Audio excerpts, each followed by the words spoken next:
secret spots, hidden food stalls, and hundreds of other travelers ready to live the same authentically local experience. Welcome to the TikTok era of travel. While social media can be a great discovery tool, with TikTok being the search engine for Gen Z, it has also trendified travel to the point where it rotates the same types of cafes, hidden gems, and quirky photo spots for everyone on the app, no matter where they travel. And while there's nothing wrong with getting some inspiration, this constant loop of experiences and places going viral has led to a sanitized version of travel that only creates the illusion of an authentic experience. It often leads to underwhelming experiences and placing more strain on local infrastructures than it benefits the communities. But now that we're here, can we escape this trendified travel trap? From an obsession with authenticity to traveling as a deep transformative experiences, we have to understand what led us to this in the first place.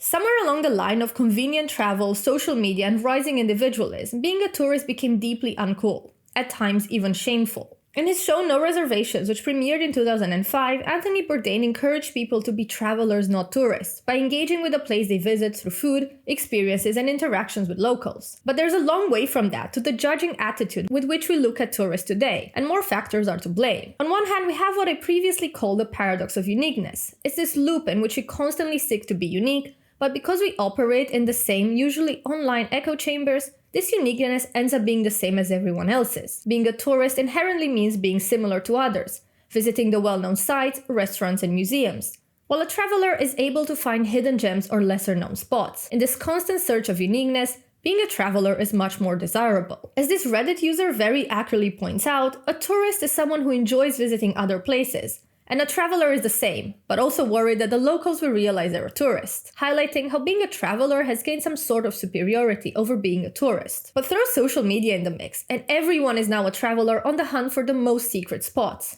According to a study published by Statista, more than 75% of travelers look online for inspiration, and often document their own travels online. Now we have thousands of TikTok videos and reels uncovering hidden locations and authentic restaurants all over the world. And naturally, when millions of people are looking this up, they're not being kept a secret for very long. With these hidden gems being used as a badge of authenticity, they often become more popular and crowded than the so-called tourist spots. In turn, the authentic experience they promise becomes diluted, overrated, and slowly transforms the TikTok travelers into the new tourists.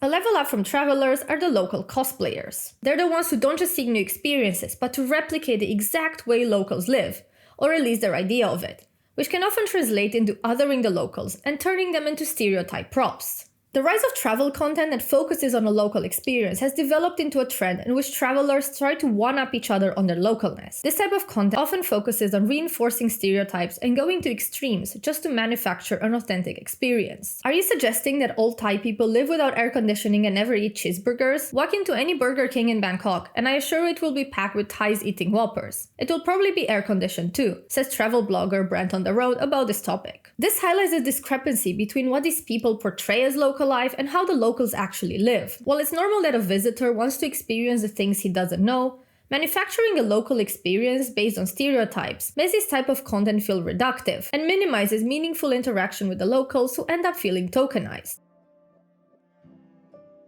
Increasingly after the pandemic, traveling became deeper and often constructed as an escape from daily life. A study by McCann World Group showed that the escape economy is on the rise, with 82% of Brits believing traveling is the best form of escape. Traveling as escapism is a mindset that people flow in and out of as they seek escapes of all shapes and sizes, highlighting the increased obsession with having a unique experience or becoming local. And if you've been on TikTok at all, you've probably seen this reflected everywhere, from planning to pre-holiday makeovers. Euro summer outfits, Japan summer outfits are some of the most popular searches related to travel on the app, with countless creators showing you how to upgrade your style in order to look more European on your holiday. We all know social media is not always real, but when everyone becomes a travel influencer, it can lead to a diluted and sometimes underwhelming experience.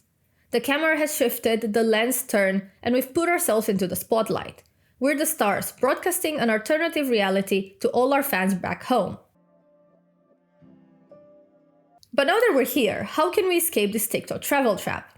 The answer is going back to being a tourist. What I mean by tourist in its essence is going somewhere with a curious mind, a degree of naivety, and an acceptance that not everything is going to be unique, authentic, or perfect. This way, letting go of the pressure to be the most interesting travelers, embrace the imperfect, and accept that maybe not every meal is going to be authentic and not every site is going to be interesting. At this point, I don't even believe it's necessary to make a distinction between tourist and traveler because they can very well mean the same thing. Destigmatizing the word tourist is the topic of journalist Paige McCallahan's book, The New Tourist, Waking Up to the Power and Perils of Travel, that came out last year. In an interview for the BBC, she also criticized the implied superiority of being a traveler over being a tourist, suggesting it has a more harmful impact on our experience as well as social perception in general. When we think tourists are over there and I'm over here, the distance doesn't invite any sort of self-reflection. We need to elevate our expectations of what it means to be a tourist, and in doing so, we can actually change the way this phenomenon works and the impact it has on the world. So the next time you travel and you find yourself competing with people online to have the best experience, you might find it easier to